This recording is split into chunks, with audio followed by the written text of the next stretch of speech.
What's up, everybody? We're back today with another Anfield Agenda podcast. I'm delighted to be joined by Mr. Brian Morrissey. How are you, sir? Very good, Craig. How are you? I am tickety boo as always, my friend. And we also are joined by Chris Byrne. It's been a while, mate. How are you? I'm absolutely fine. I'm fine, Fattle. I am, and hope you two are okay as well. I'm always good, mate. Always good, especially when I get to catch up with mates. It's been a while since we had a chat. Although, no, it hasn't been too long, but we can never have That too was a few many. weeks. So it's only a few weeks ago, wasn't it? Mate, I don't even know where I am anymore these days. Time's just flying by. Look, I thought we'd have a little chat around the Reds transfer window, or I was going to say activity, but we'll say window and be generous and go from there. And the two people I wanted to have a chat about first are two young men that are still at the club, two young men that have divided opinion amongst Liverpool fans. And Chris, I'm going to come to you first, mate, for your opinions on Ryan Kent and Harry Wilson, and do you think they will be good enough to provide sufficient cover to the front three if required this season? In all honesty, I don't think so. Um, but to be honest with you, until you get players in the first team, surrounded by first team players who can elevate their game, saying no is perhaps a harsh judgment. But I, with Ryan Kent, I think we've seen last season when he was playing for Rangers. Now I caught a few games, obviously with Gerrard managing and him being up there. I made sure I caught a few of the games, and he looks very good up there. But there is somewhat of a difference, isn't there, in standard of football between the Scottish Premier League and our Premier League. So I think he's at his level up there. I think he'd be a good player for let's say a lower Premier League team or an upper Championship team. I don't think he is of the level that we would require should we need a player for 20 plus games in a season. But that being said, like I say, could be wrong. If you get him in the side with Mane, Salah, Fabinho, so on and so forth, that could elevate his game. But he just looks to me a little bit like he gets his head down and runs a little bit. Doesn't seem to look up enough. I think it's that kind of difference in a player, isn't it? That puts them in the upper echelons of the Premier League. I think he's just missing that. But he's got a lot of attributes, hasn't he? I don't think he'd be useless for us should he stick around.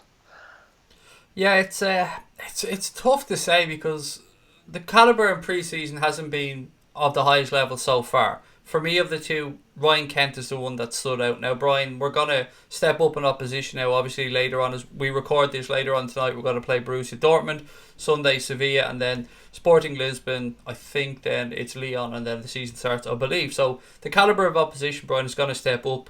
Are you expecting the performance levels of Kent and Wilson to step up, or do you think they'll move on?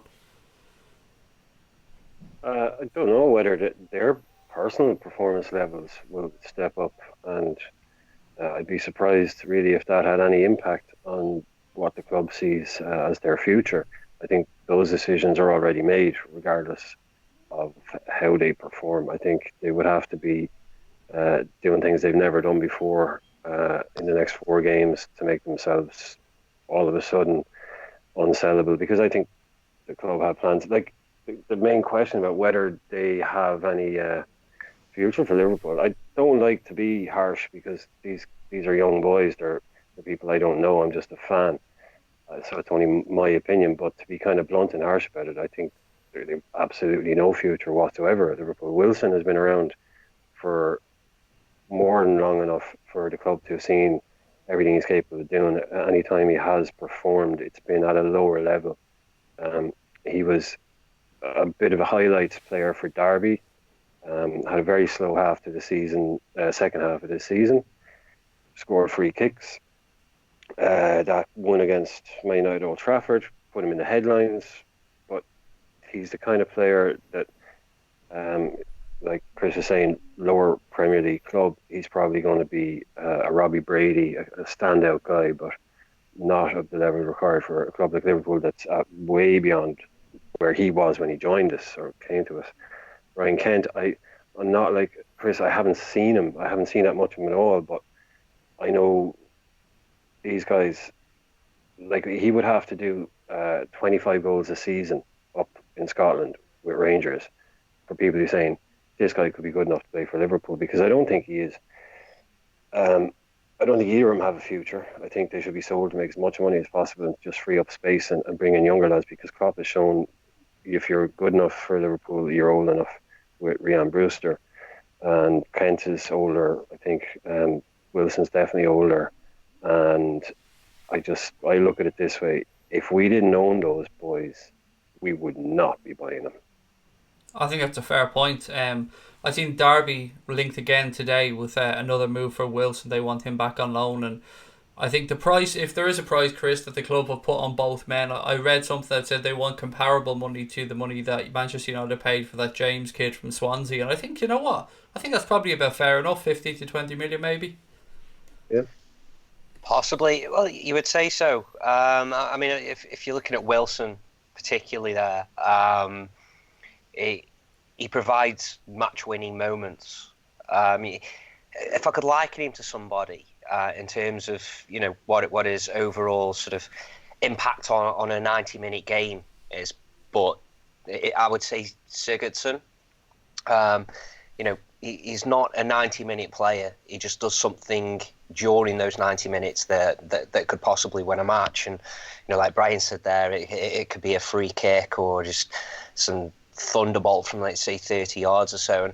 And when teams like Derby are not going to have quite so much of the ball, you get a player like him in a key area who can put the ball in the back of the net from 30 yards or provide that cross. It's worth a lot of money to him, because that could be the difference between them staying up or going down. So I think that we could fetch quite a bit for Wilson there. That's the difference between what a club like Derby are after and what we're after. We're after a 90-minute player. To come in and give us a level of performance solidly throughout a whole game after game. I don't think Wilson really provides that. And it's interesting, Brian touched on his age there, and like Kent, we didn't mention Kent's age there. He's 22, and you would think at 22, 23, you're probably established by then. And if I could go back, I don't know if you guys remember Danny Pacheco. Yes. Yeah. Oh, yeah. Looked fantastic when he was playing in, for through the ranks, coming up, playing in the reses and whatnot, and it just never really transferred to the first team. And he got to 23, and he was capable of doing things, but it never seemed to transfer into the first team.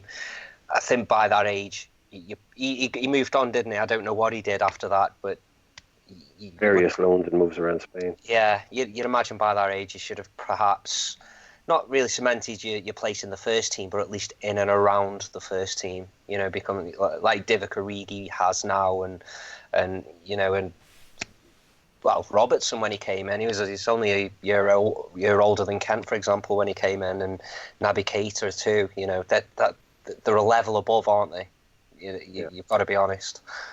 From what I've seen so far in pre-season of the two of them, and again, it's only been 2 games, Tranmere and Bradford, Ryan Kent is the one of the two that looked like, to me, Brian, he'd a little bit more about him, got a bit more involved in the games. Now, you don't judge somebody on pre-season, but if they're fighting for their lives, if they're fighting for the Liverpool careers, for me, Ryan Kent would have nudged just ahead. But I do agree with what you said, mate. I think both of them, there's prices on their heads. If those prices are met, I believe the club will sell them.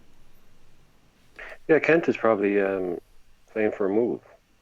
Players can do it. Players are capable of showcasing themselves to the highest of their capabilities when they realise it's in their best interest to do so. And Ryan Kent will not get more coverage playing for any team in the world right now than he will for Liverpool. Even though it's pre-season, it's away in Liverpool, the cameras are going to be on him. He's going to get a chance to show the world, to a degree, the football watching world, what he can do, and other clubs, what he can do. I think that's what is in Ryan Kent's head. Not, I can break into this thing, because Chris mentioned it. Like, look at those guys' ages, and then not just like 19 is the new 22. The age of 19, like 22 is, like you say, nearly established. Like, you should be in teams now. 19, that's, back in the day, that's why I always laughed, this idea of an under 23 team. If you only got under 23s and you're 22, then you can't get in the first team. You give it up. Like. So Kent is looking at going, no one is going to be watching me if I go on loan pre-season and play with Bradford. I go and show the world what I can do, and maybe get a few extra phone calls or a few extra grand a week on the contract. I think, to be fair to Ryan Kent, he's been very honest about that. And I remember an interview with him a while back where he said that he just wants to put down roots. He's fed up of going out on loan, coming Yeah. back to Melwood in pre-season, doing a few weeks there and then heading back out on loan again. He kind of hinted towards what you said there, Brian. He's at that point in his career where he just wants to sign a contract somewhere. If it's not Liverpool, so be it, and just get on with his career. Yeah, I think he also knows it's a polite way of him reading the writing on the wall, interpreting it the way he wants to interpret it, and then speaking that back. He knows he doesn't have a future at Liverpool because the simple facts are Liverpool is a football club. We play football, and Ryan Kent is not good enough at playing football to play for Liverpool. I'm going to move the conversation on a little bit, and I think, Chris, it's fair to say we've seen very limited incoming so far during this window for Jurgen Klopp. Sepp van den Berg comes in, looks like a promising young kid, but how would you feel, mate, if that's how we went into the new season with just that addition to the squad? It actually looks pretty likely we've got that other young lad, haven't we? Harvey Elliott, yes. Well, yeah. I don't think it's been done yet, has it? But it looks pretty much on the cards. He's even been going to the games, hasn't he? I think it's going to be schoolboy terms because of his age. Then he'll sign a pro contract when he turns 17 or something. But apparently he is one for the first team. He's going to be in and around the first team squad. Yeah, I think Van den Berg will see some time in and around the first team as well, especially with the number of games we're going to play. And I like the idea that we're, rather than spending 80 million on the next elite, we're trying to find the next elite ourselves. I'm all for that, especially when we've got such a good side at the moment anyway. It affords us the luxury of being able to go out there and find a player we can develop. Would I be comfortable going into the season, though, with just that? Do you know what? I'm quite so-so on the whole thing, because part of me thinks you've got to give the lads who have got you there the opportunity to keep you there or even elevate you further. And there's a lot to be said for improvement through training, through continuity, through the team developing. I don't know if it sounds silly, but telepathy. That comes with the chemistry every season. And every game, every week, every training session, these players all learn more and more about each other. And I think that there is worth a few points every season anyway. And it's worth pointing out that Real Madrid won, 4 out of 5 European Cups, barely signing anyone. They got a settled side, settled manager, settled system of playing, and it brought about results. There's proof that you don't just go out there, sign, I don't know, somebody called Pepe or whatever who nobody heard of 3 months previous for 60 million. By the same token, I think signing a player does create a bit of a fillip for a side. And it can also have an effect on opposition, where the opposition, okay, they were hard enough to play last season. They've just signed him. Imagine how hard they're going to be to play now. So I'm torn.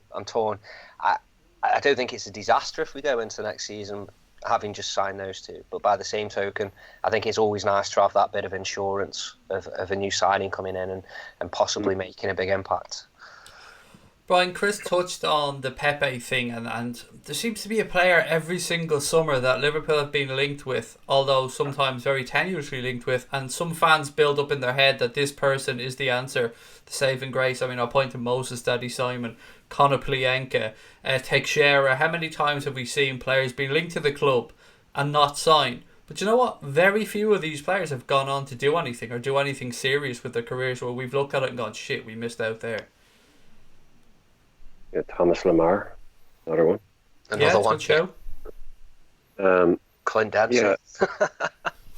Yeah. we're at the stage now where it's probably the most interesting thing that could happen this season would be if we didn't sign another player, because Klopp, you will then see the test of the relationship, the strength of the bond and the strength of trust that Klopp, Edwards, FSG have built up through 3.5, 4 years of laying foundation, building walls, putting a roof on, just getting everything to the point where we don't need anything bar a tiny little accoutrement here and there, something nice in the front room.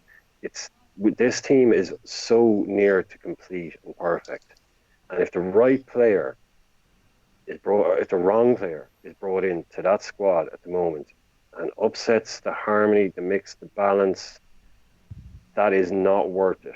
Everything else, all the work you put in before, all of the work you've been doing, the likes of convincing Brewster to stay because he'll have first team opportunities, bringing through Trent, like making Jordan Henderson such a pivotal part of the team.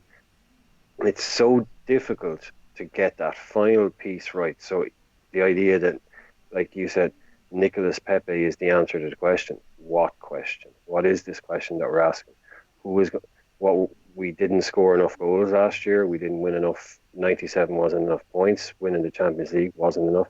What is the question that you want answered? People say more creativity from midfield, but we have two of the best playmaking fullbacks in Europe. There's so few missing pieces that I would actually enjoy seeing us not do anything else. I wouldn't like it to happen. I would love us to sign Ziyech because it's just a multifunctional forward who can play here or there, a bit of this, bit of that. I don't think there's any one player that is missing in this team. The balance of it has to be so right. And if Edwards and Klopp don't do it, it'll be fascinating to see how the fans react, because I think they'll hold themselves in, whereas if it had been a different manager, a different owner, they would have absolutely lost their minds. So he's testing how much the fans are prepared to say, do you know what? If it was anyone else, I think we were crazy. But if it's Klopp and Edwards and they don't think the right man is there for whatever reason, wait till January, that's going to be really, really interesting. Yeah, I'm not going to lie, I'm kind of with you. I think that we could do a wide forward or an attacking player in this window. Not for the starting 11. Excuse me, I believe our starting 11 is as good as anybody's. But if we have seen, did do well in the domestic cups last year, you can say, hey, look, we had difficult opposition. Wolves, Chelsea, fair enough. But we would like to go a little bit further. Possible 72 games.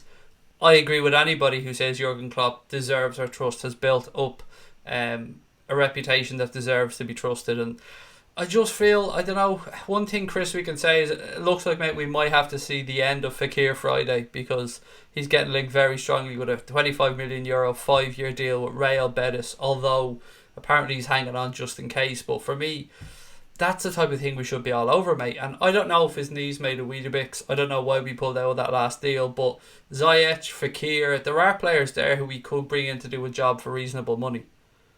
They are, but I would ask this: what really has Fekir done this season to prove that we actually really missed out on some kind of golden nugget last season?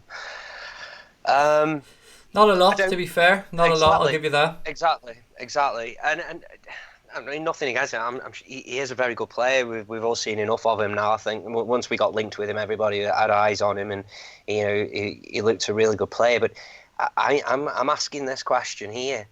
Why haven't we got it in our side now? Or what says we haven't got it in our side now? And it's kind of going on the back of a point that Brian just made there. It's Klopp. We have to trust Klopp.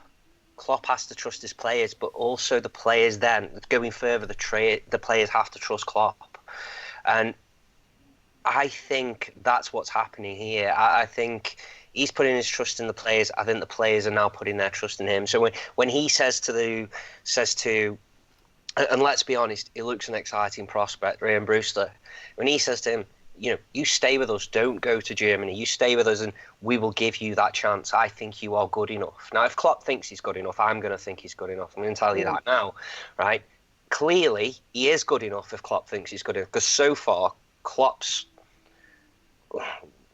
what would you say, CV says that he spots a player a mile off. And I'm not just talking at Liverpool. I'm going back, you're looking at Borussia Dortmund, mate. The man is a world-class manager, and he's proved that time and time again.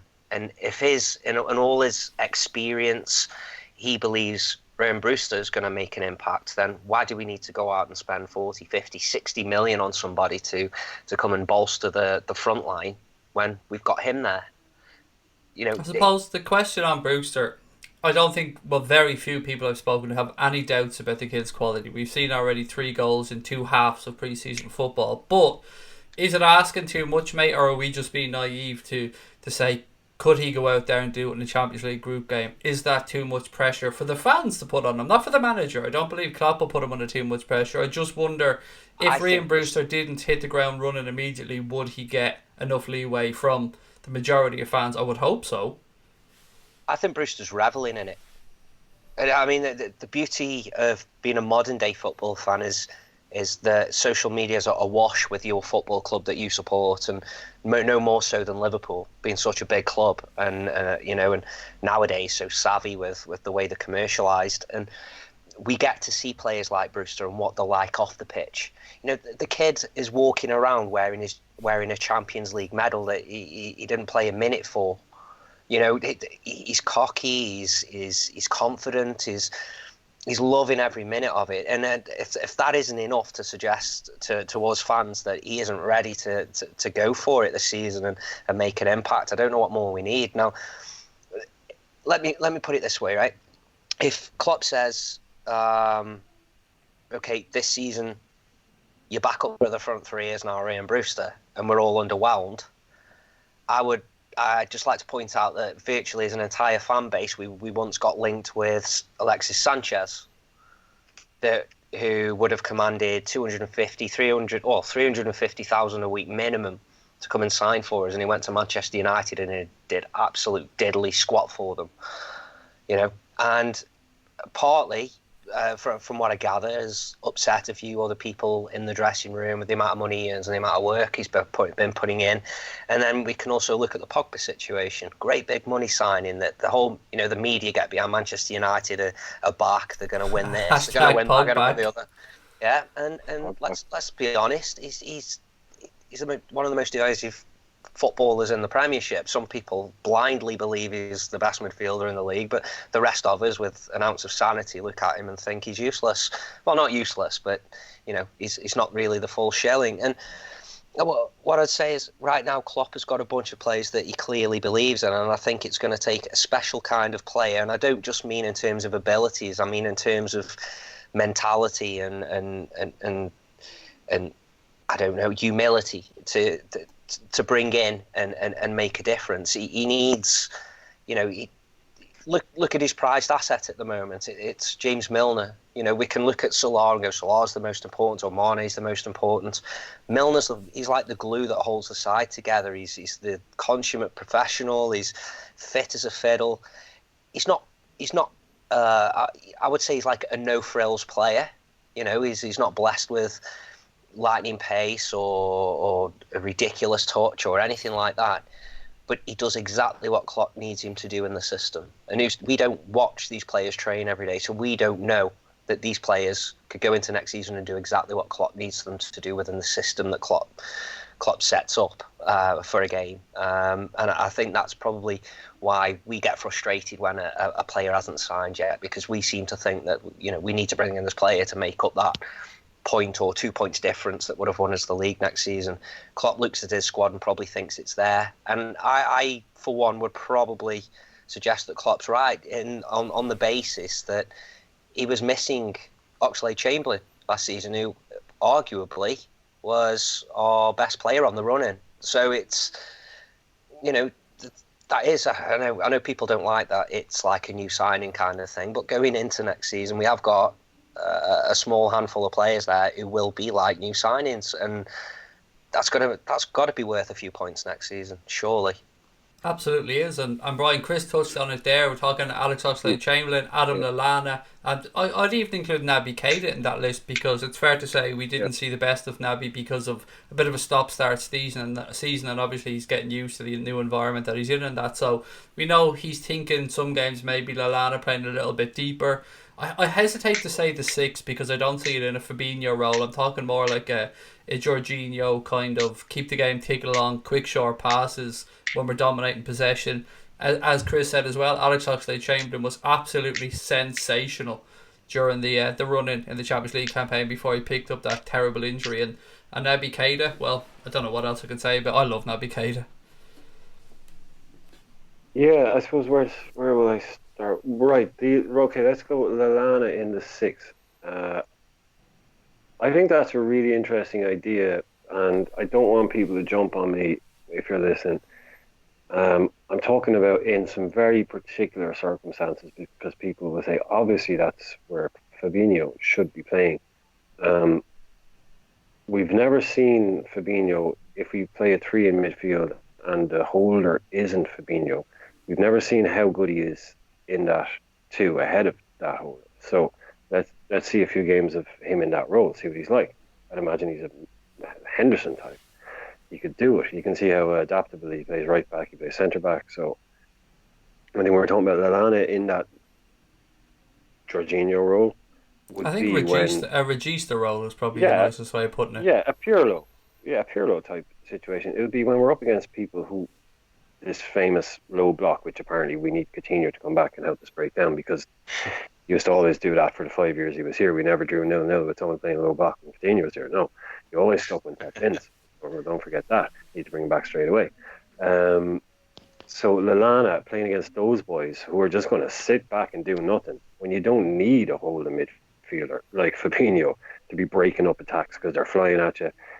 There's no one coming flying at us. So yeah, play Lallana in that role when you don't. Your defenders. We've got Virgil van Dijk and whoever else just taking care of a forward line. I say Burnley, some team that just comes to sit in and defend. You don't need Kante sitting there breaking up play and stopping things because we're all swarming all over you.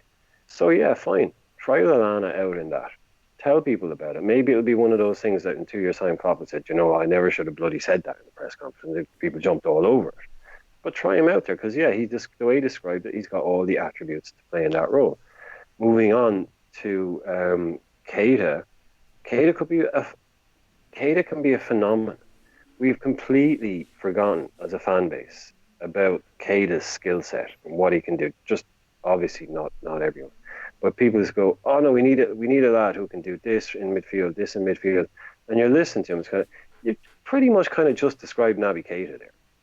It's like that's what he does. Just forget about last season. Like the guy is very, very young. He's pretty shy by all accounts.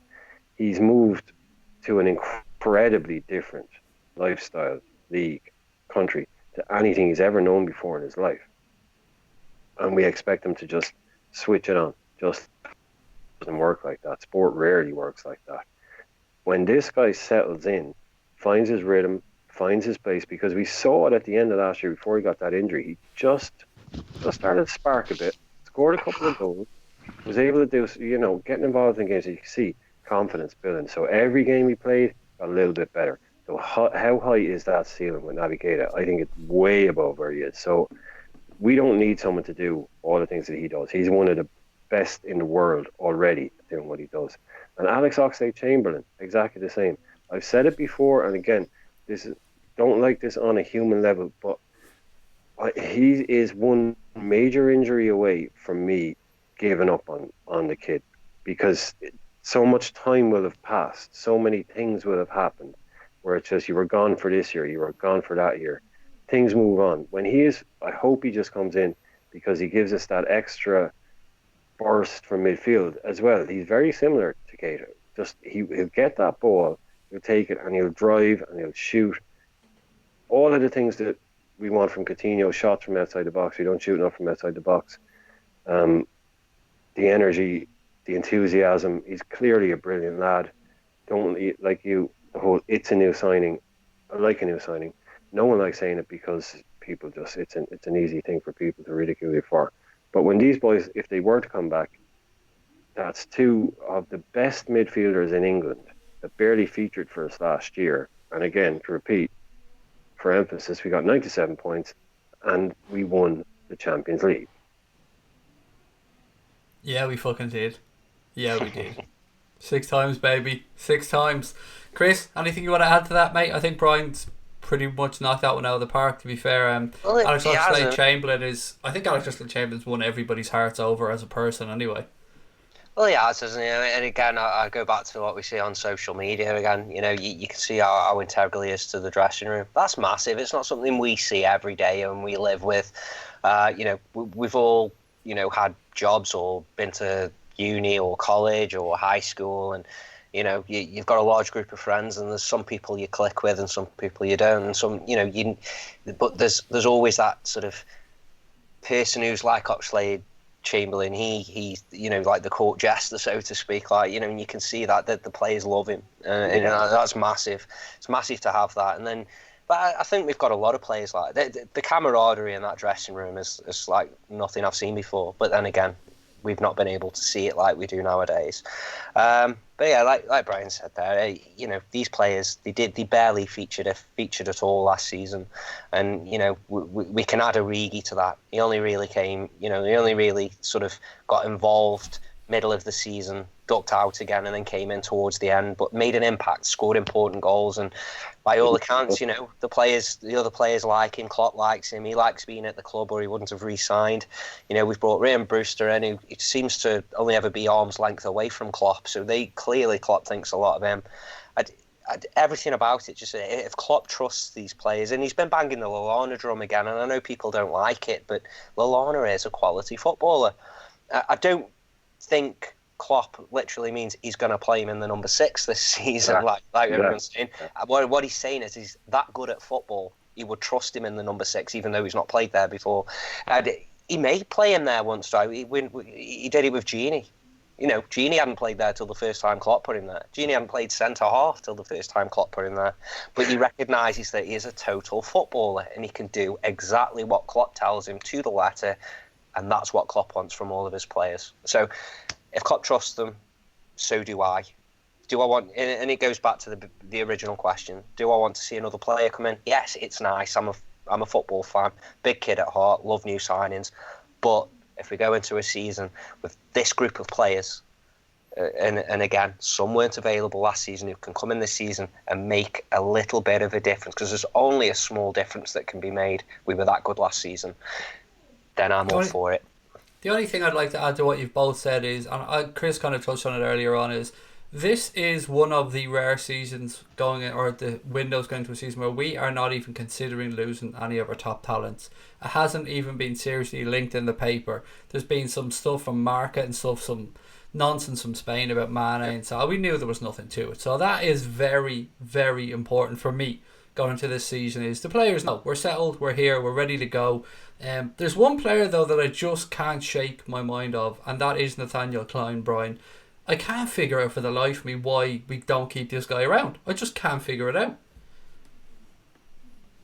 It's a really weird one to try and talk about, because he was staying, he's out on loan, he's back, he's getting games. There's I 100% go along with what you said, by the way, about none of our players. Like, that was always the thing. Every time you were almost kind of afraid of a player getting too good for us, because he would stand out so much that you knew you'd lose him then. And yeah, it is so comforting to that's what backs up the whole not being too worried if we didn't do anything. Sorry, gone off a bit there, but yeah, with Clyne, because there's a lot of rumour that goes around about Clyne, and there's a lot of talk that goes around about Clyne, the reasons he doesn't play or why Klopp doesn't like him. But he's clearly such an asset to have at a football club that you just want him to be happy. He's 28, 29. He's perfect if the other lads, because he can play left back as well, if Robertson or Trent, they can't play. It is definitely a strange situation, whether it's a personal thing that he doesn't want to be in Liverpool or be at Liverpool.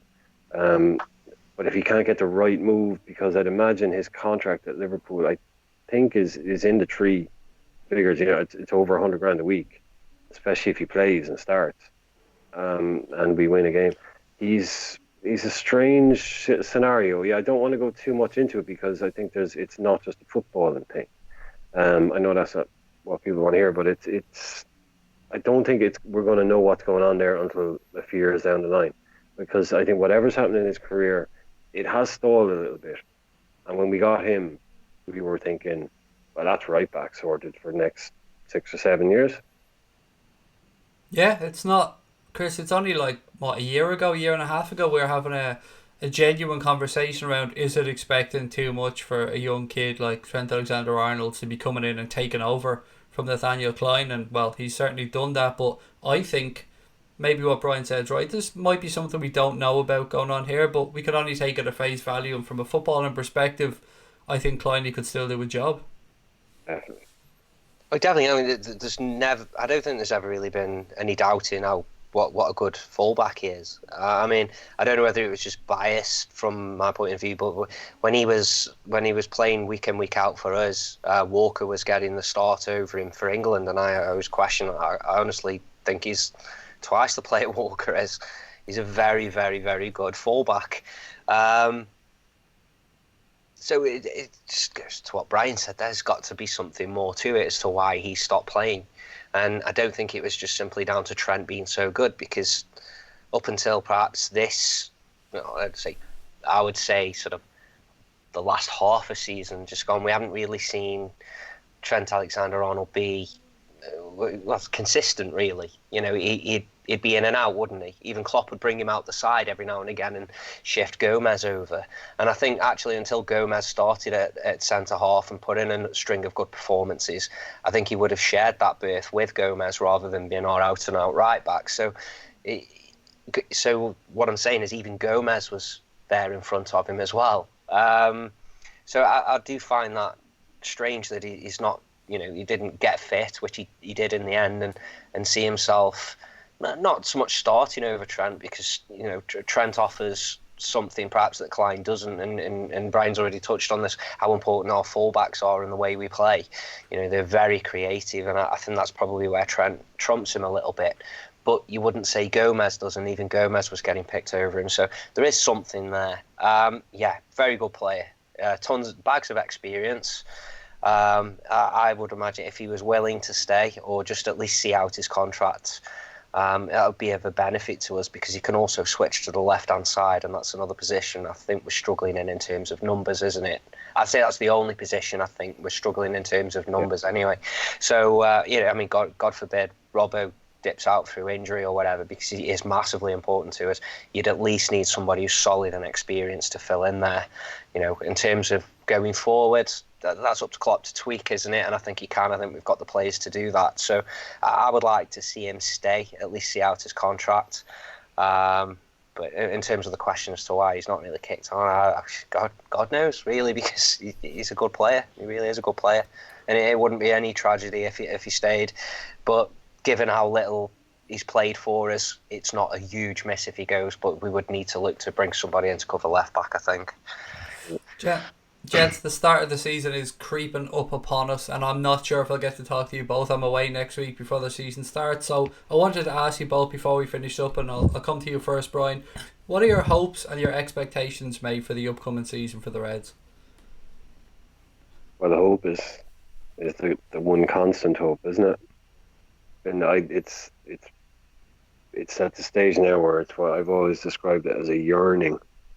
It's gone beyond anything else. That league, just fucking once. Do you know what I mean? That's the stage it's at now, where it's like it's just all encompassing.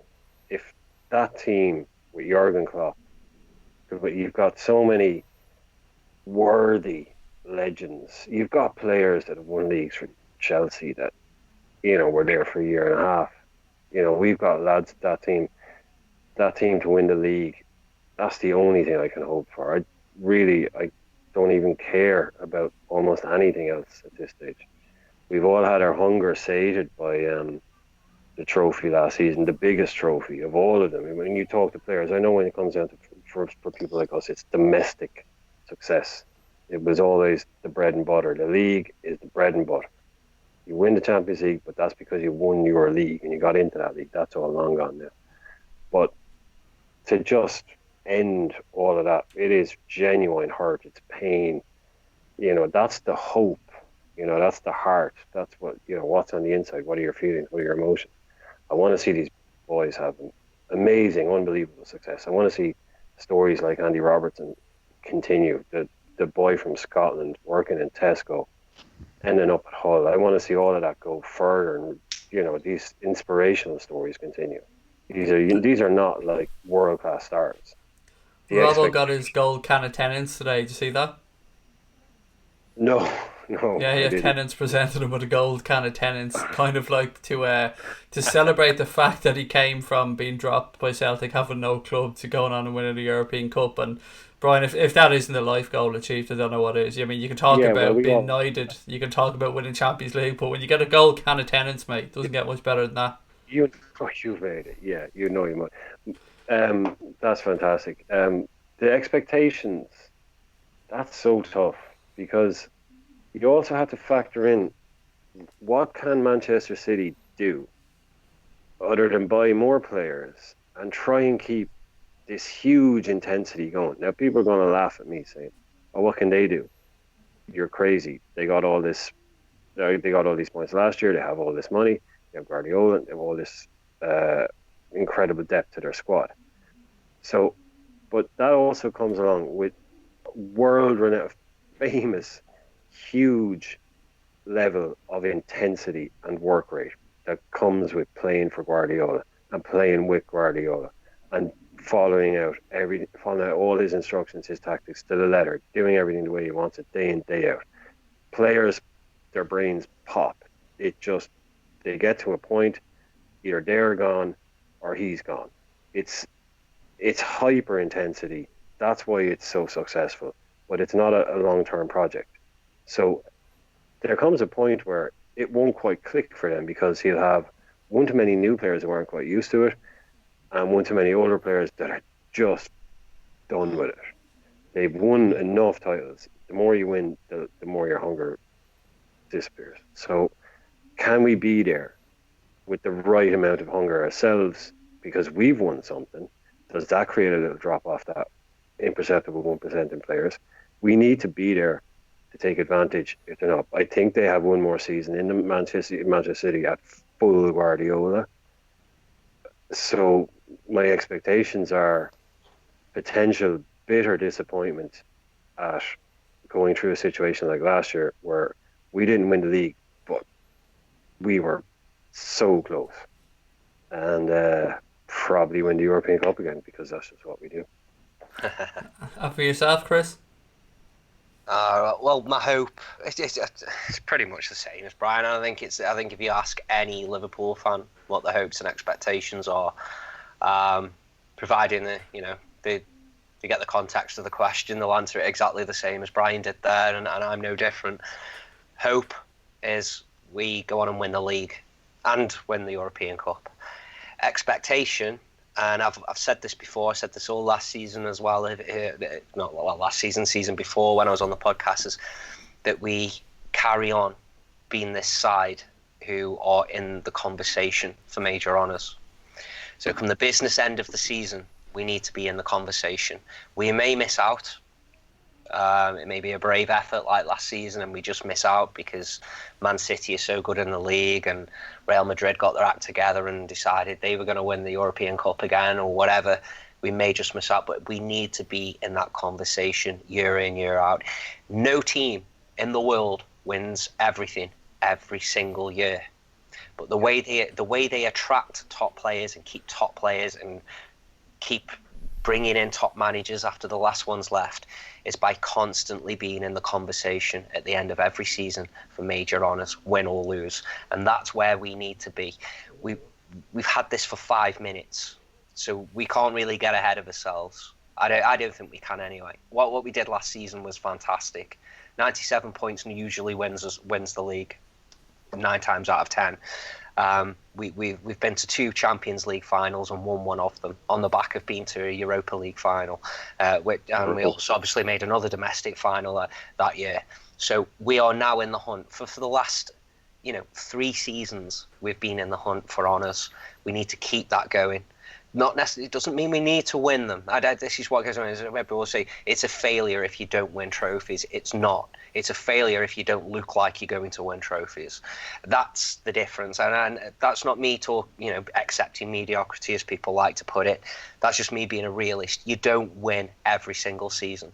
So yeah, we should be favourites to win the European Cup because we're winners and 2 times finalists in the last 2 years. So we should be favourites. That doesn't mean we're going to go on and win it, but what we should do is make a good fist of going to win it.